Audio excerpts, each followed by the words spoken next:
On this episode, we discuss a few mathematical equations that may help us figure out the mysteries of Bangkok. So if you've ever felt defeated by the city's chaos, you might find some answers in this episode of the Bangkok Podcast.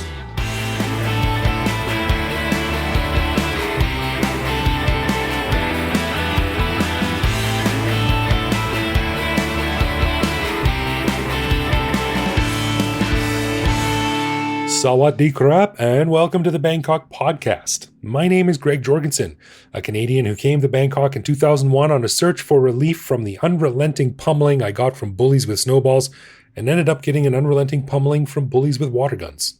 Interesting. You're right. They are roughly the same thing. They are, yeah, and I just can't escape it. I guess I'm a target for bullies.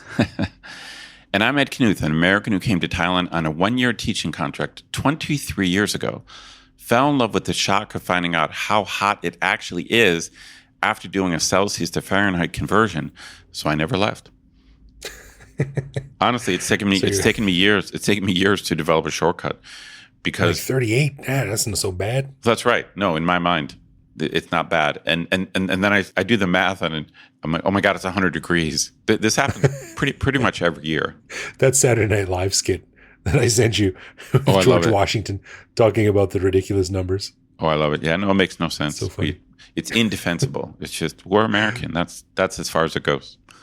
That's all you need to say. All righty. We want to give a big thanks to all of our patrons who support the show.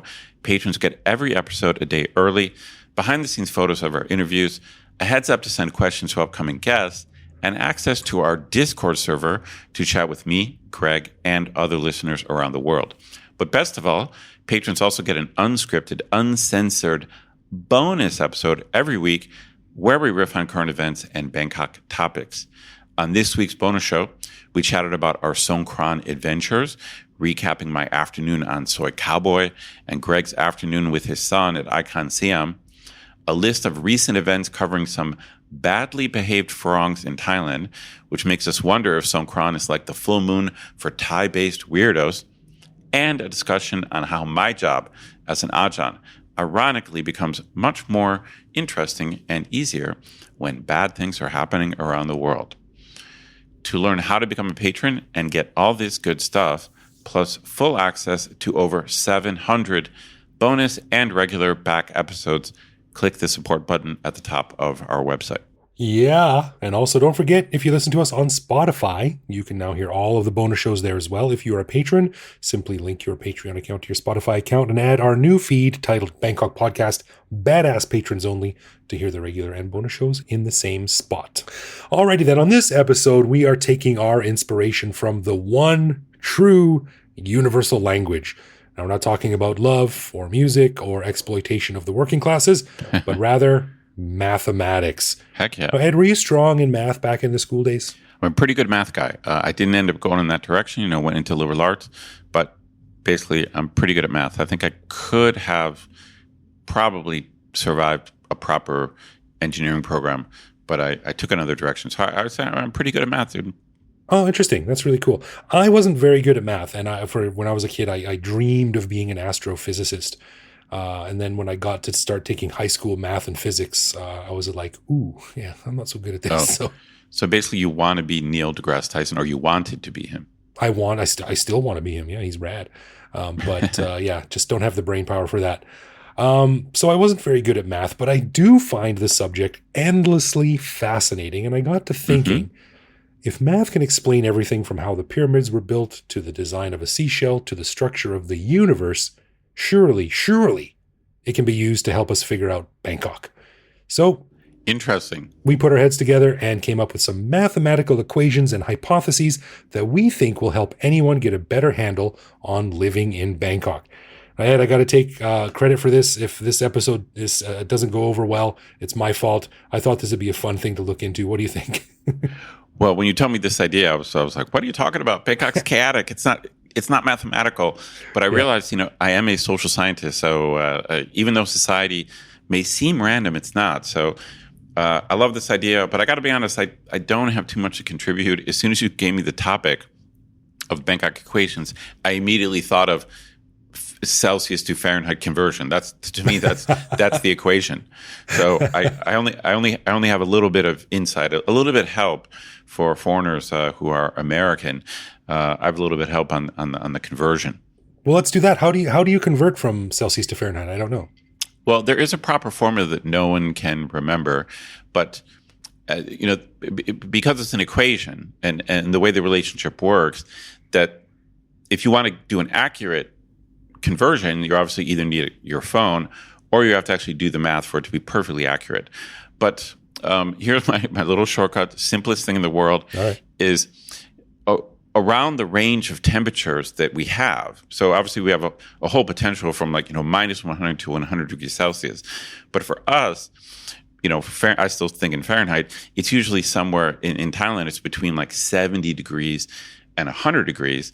And I just realized that when I see the Celsius, if I just multiply it by like 2.5, that's it. So I don't have to remember. I don't have to remember F minus 32 times 5/9. I don't even have to remember that because in that range, in that narrow band of what we're used to in Thailand, like Thai temperatures don't vary from in where we grew up. Fahrenheit wise, that's how I think it could be minus 10 or 100 degrees in the summer. So there's a huge range, in Ohio and Calgary. Right. But here there's a narrow range. So 2.5, that's it. That's all I'm saying. So if it's 36 degrees Celsius, it's like 90 Fahrenheit or something like that. Yeah. You just multiply by 2.5. It's not accurate. It's not. So I don't want to hear anyone make comments like, that doesn't work. It's a rule of thumb. It is not accurate. It's just a rule of thumb.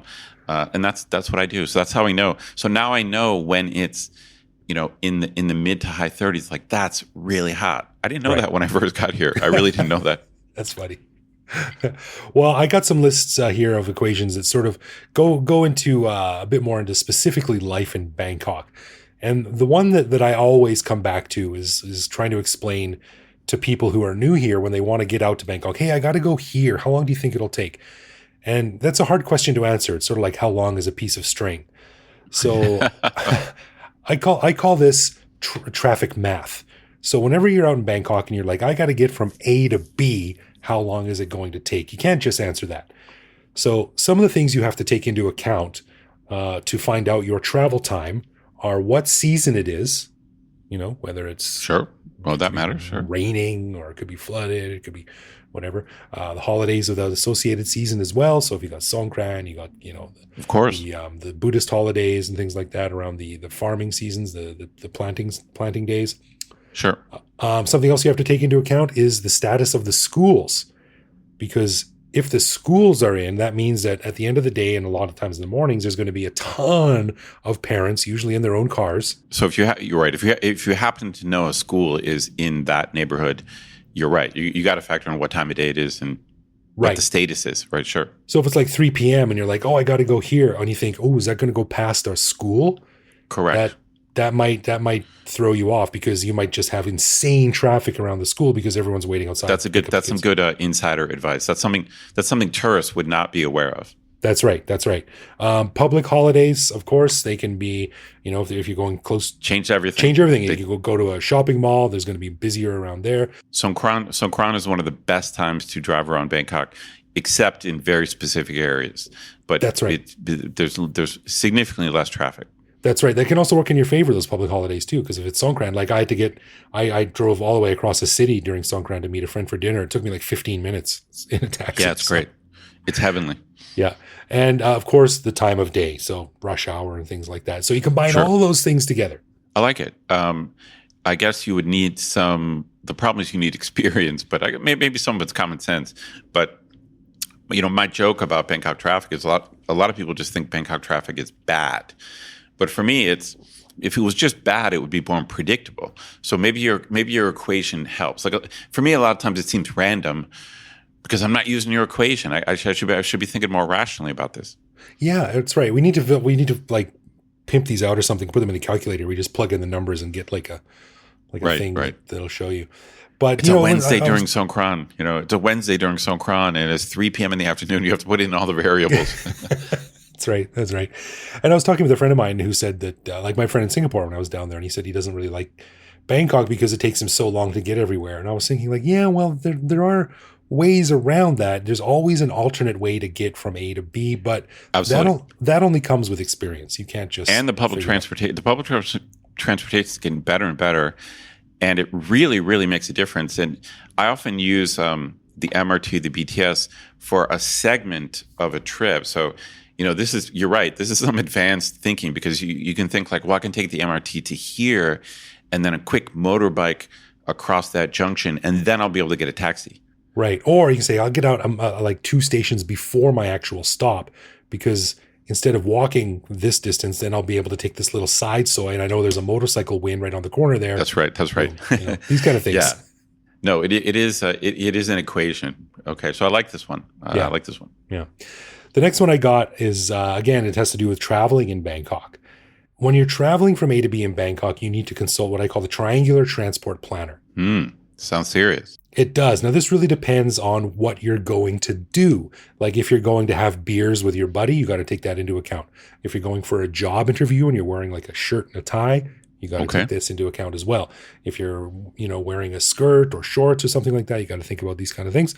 So imagine a triangle. And on each vertex of the triangle, in each corner of the triangle, you have one of the following: fast, cheap, and comfortable. And when you're getting anywhere in Bangkok, you can only choose 2 of those. Interesting. So, of course, I've seen memes like this before with other 3 things. Sure, it's quite a well-known thing. Yeah, but so let me think about this for a second. So, fast, cheap, and comfortable. So, you think that if something is quick and cheap, it's not that comfortable? I don't know. I mean, taxis aren't that fast, I guess. Okay, I get your point now. Okay.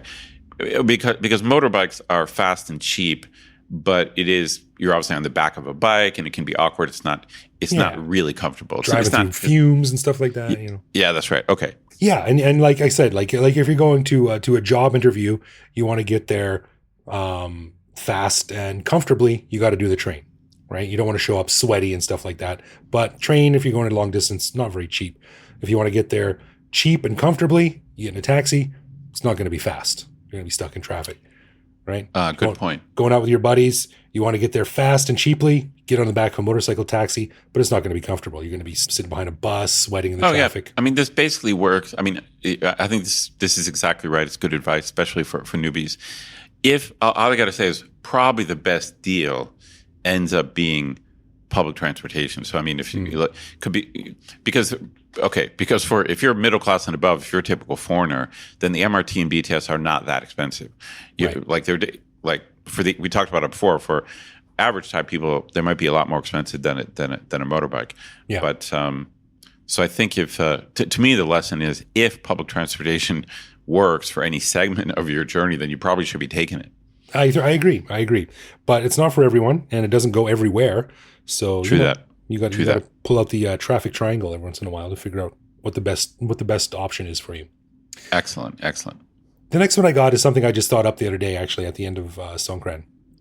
And this says, the quality of a vacation is directly proportionate to the length of time you go during that vacation without wearing lace-up shoes. What do you think about that? Interesting. I wonder, okay, I agree with the concept. This might be only possible in Thailand because, I did occasionally wear flip-flops in the States, but not that much. I mean, even in the summer, I didn't walk around in flip-flops. Like you have to be going to the beach or going to the pool to put flip-flops on. But in Thailand, I agree with you. It's kind of a line of demarcation. Ooh, good word. Well, even if, when I go out at night, I typically wear lace-up shoes, but then some nights I know are just going to be super casual, and it's just I'm hanging out in a beer bar, and I know I'm not going to go anywhere nice, and then it's flip-flops or thongs, whatever you want to call them. So it is a good line of demarcation. Well, I agree, but you sort of made my argument for me there. Like if you're in Bangkok and you're on vacation, I mean that's nice too, but that's not a really high quality vacation, is it? And we're talking about the quality of a vacation. You're on a beach, right? And you're not putting on sneakers to go to the beach. You're putting on flip-flops. Of course, no doubt. But I'm not trying to argue. I think this is a good thing. I think you could end up if you if you were lazy in Bangkok, you could end up putting because in Thailand, I don't think you need the beach to put on your flip flops. No, but I always feel a little bit, it's sort of like having your fly down wearing flip flops around Bangkok for me, especially if you get on a motorcycle taxi or something. As a foreigner, it's not. As a foreigner, it doesn't feel totally natural or normal. No, but for Thai people, it is. Yeah, I'm always amazed at the number of Thais who drive with flip flops. I would never drive with flip flops. It seems a bit too dangerous to me. No, this is a flip flop culture, Greg. I guess so. When in Rome.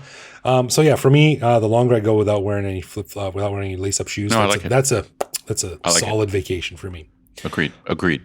The next one, there's no scientific data to back this up. This is purely anecdotal from something I've seen on all of my bike rides all around Bangkok and the suburbs. And we talked about this on a recent bonus show. I think the further away you get from Sukhumvit, the less likely it is that you'll be able to find Gatorade in a 7-Eleven. Yeah, we chatted about this before. I like this. I like this. And it's one of those things that I never noticed or thought about. But then as soon as you brought it up, it's totally true. Yeah, now I found it like when you're anywhere close to Sukhumvit or anywhere near a heavily touristed area, the chances that a 7-Eleven is going to have a Gatorade are pretty high. But once you start getting out into the boonies, Agreed. I think a lot of Thai people, they drink the Emloy Hasip or the Sure. Sport. Gatorade is sort of like this more expensive. Is Gatorade high so? I don't know, but I think it's probably a more expensive imported brand, right? It's sort of like the Doritos compared to the Lay's. Yeah, it is a foreign brand.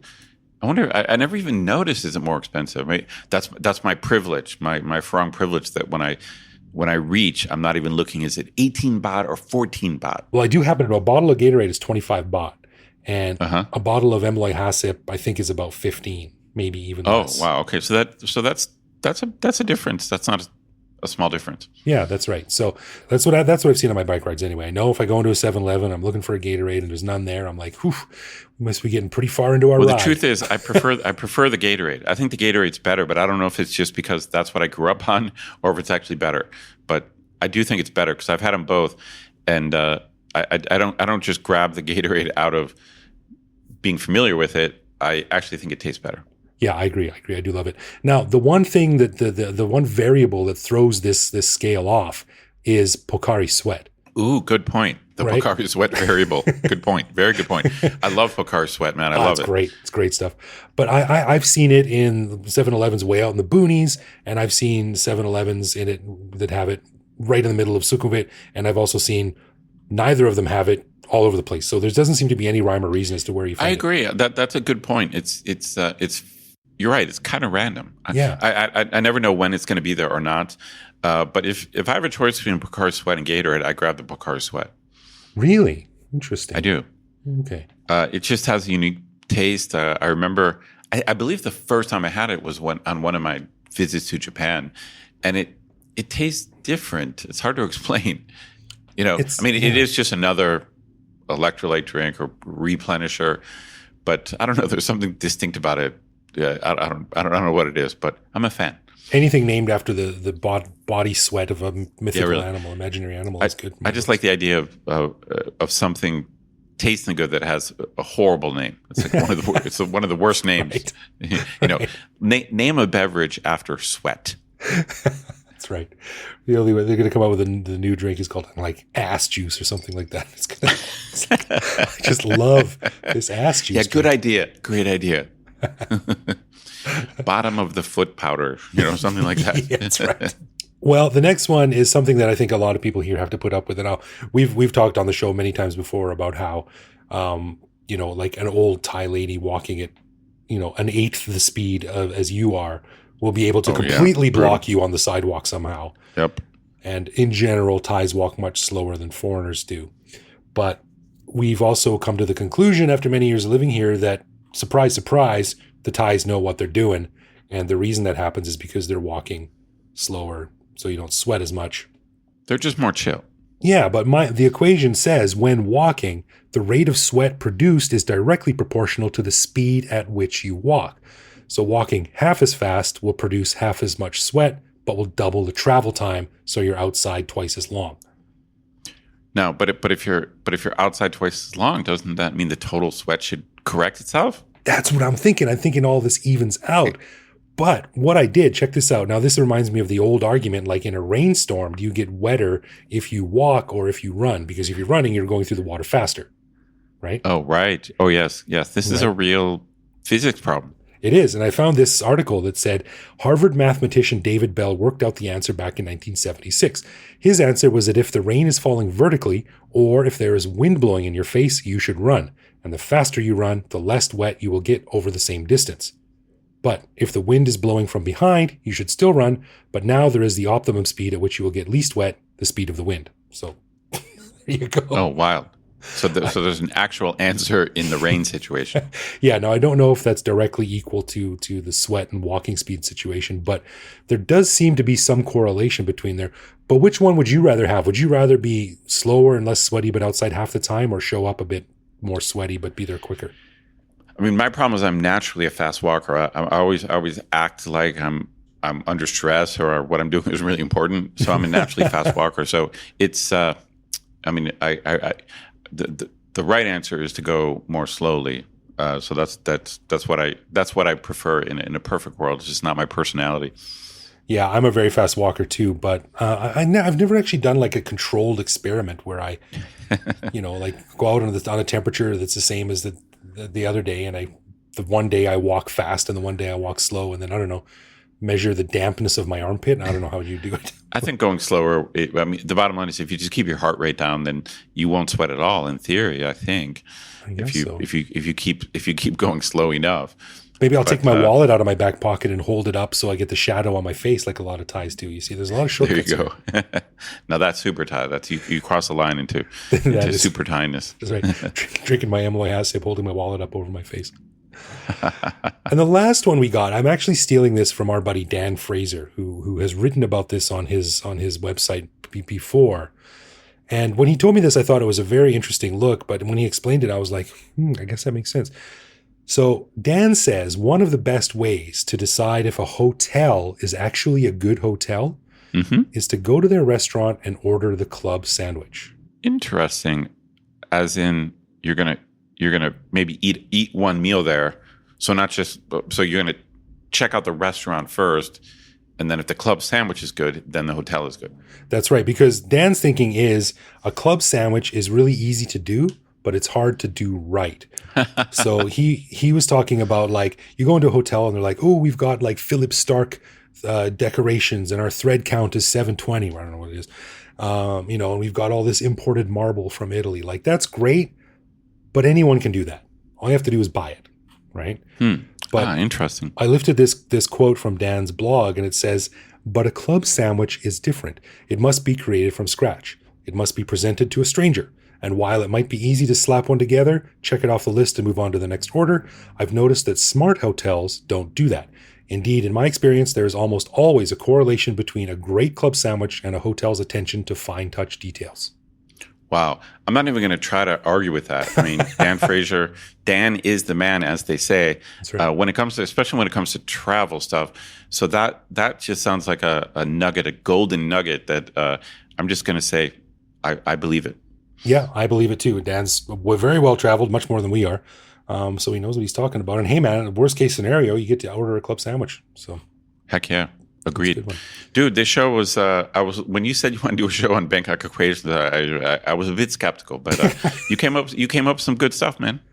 I think these help sort of figure it out. I like it. Some are a little bit more tongue in cheek than others, but some I think are really practical. We got some rational listeners out there. I'm sure we got some scientists, some math people in the crowd. They'll appreciate it. I think so too. Now, always, like I said, we got to make like the Bangkok podcast branded like Bangkok math gadget that you like, or app or something like that you plug all these in. Well, the travel one, yeah. If we could come up with a way, write an app where you could enter all the different variables, date, holiday, time of day, location. Google. The funny thing is, Google is supposed to be doing that. But to me, it's not very accurate at all. Like I'm a huge Google guy, right? But the Google Maps, like estimated destination time is not good. I was thinking we should do that. Like on Google, you can choose the layer, you can choose the traffic, you can choose the number, whatever. We should add like another layer where you can plug it in, like school closings and Just add the Bangkok podcast layer, and then right, recent weather and our things wisdom like just comes down, comes down from on high. That's funny. Anyway, we hope you had fun with that. That's just a couple of little equations. Some a bit more practical than others, but I think all of it will help you understand how Bangkok works, if that is even possible. No doubt. All right, let's get into some love, loathe, or live with, where one of us picks a particular aspect of living in Bangkok, which we then discuss to decide if it's something we love about living here, loathe about living here, or have come to accept as something that we just have to learn to live with no matter how we feel about it. So, Ed, this is over to you this week. All right, I got something. I need you to be totally honest. Not that you're not totally honest all the time. Like, maybe I just let the cat out of the bag. I let people know you're not usually honest, and How dare you? Are you lying? I want you to be honest this time. This might just be a pet peeve of mine. So just be honest whether this bugs you at all. Okay. So this could happen in a couple different scenarios. It's really a kind of a general point, but the typical example is if you need a Thai person to talk to someone, as in our Thai is bad, so you're going to hand a phone to a sales girl so she can talk to your wife. That would be the classic thing. So I presume this happens to you occasionally? Probably way more often than my wife is comfortable with, but yes. That's right. I'm constantly giving Thai people my phone and asking them to talk to a stranger. This is a regular thing I do.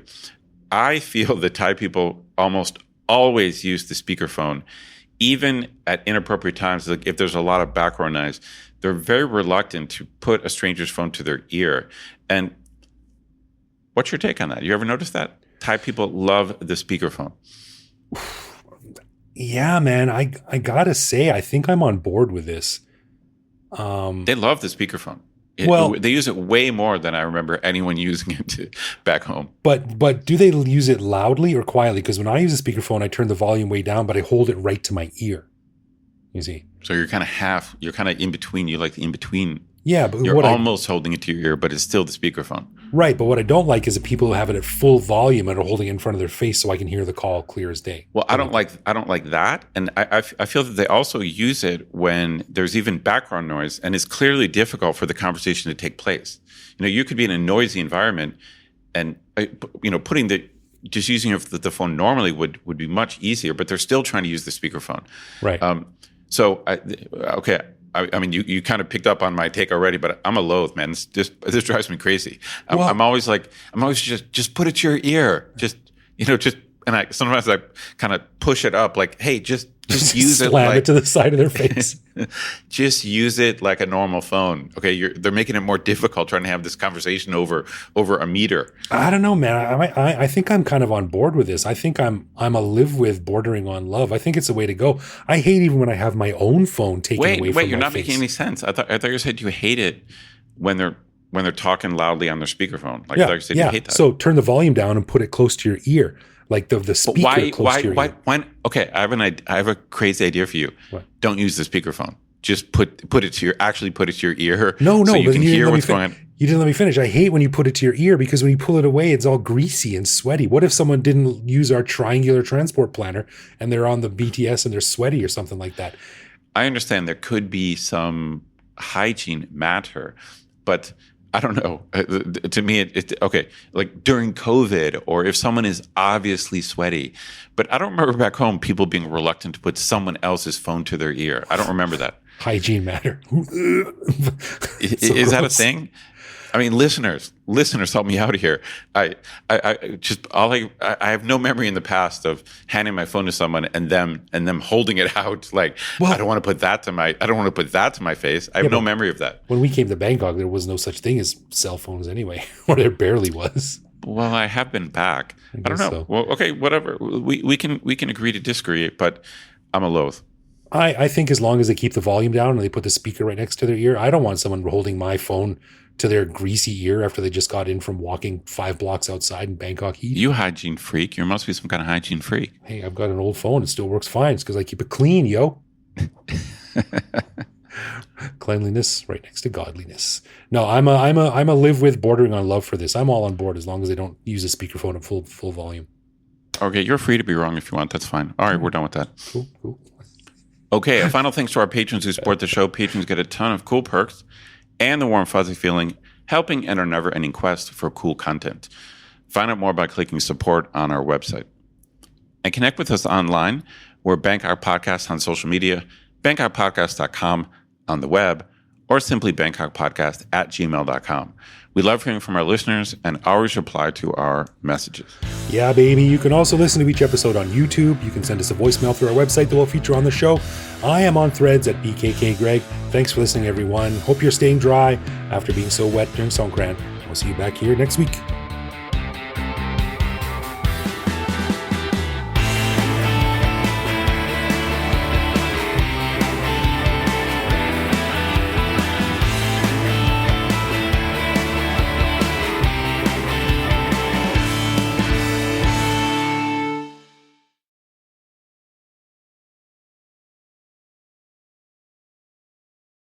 I really hate the speakerphone. They just overuse it. It's like, Jesus Christ. Speakerphone is supposed to be an exception, like a special case. Well, I don't think... Get a pair of headphones. There solves all your problems. No, you got to hand it to someone. Oh, I see. Well, what about putting your headphones you're into saying someone else? you're saying if it's a hygiene issue, that'll be even worse. They're going to be like, I'm not going to put your headphone thing in my ear. Okay, that I understand. I should have brought that up. If I was handing an earbud to someone, that's you're right. That's gross. That's gross. But holding up someone's phone to your ear, I don't want someone holding my phone up to their ear. It's ugh. You're weird. Obviously, you're wrong. I'm clean, and I'm right. You look like Mr. Clean, is what you're saying.